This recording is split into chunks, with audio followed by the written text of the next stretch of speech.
So another common question we get at the office is utilities.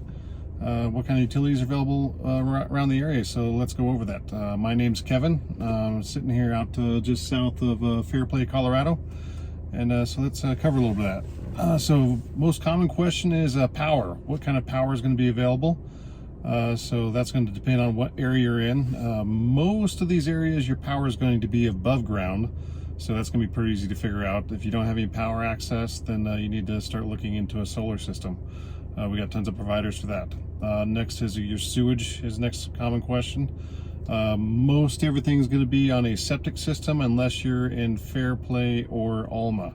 Those two areas there, they've got a central sewer system, but you had to be right in town. So that'll work for those in that area.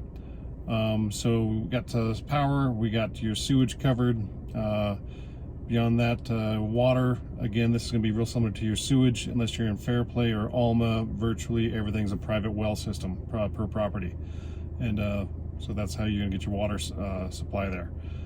Beyond that, everybody's going to want to know how to get what kind of phone service. So your cell phones, well, they're not really necessarily dependable up here. You got some areas where the cell service is great. You got other areas where it's not so great. So that's obviously going to make a big difference in terms of whether or not you're going to pull in a landline.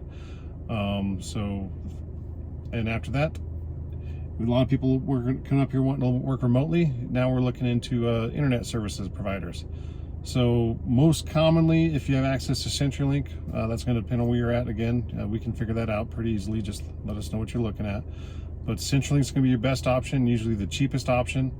Beyond that, you have South Park Telephone, you got Skybeam, and then after that, we're getting into satellite providers. So if you're getting into the satellite providers, I would try and hold off for the new one that Elon Musk is releasing here this fall. That's going to be by far the best service of the satellite providers available. Especially if you have to do VPN into private networks, that'll really help you out. All right, hopefully that helps you out. If you have any questions or anything, comment below and make sure and push the like button, and I will be talking to you next week. All right, have a good one.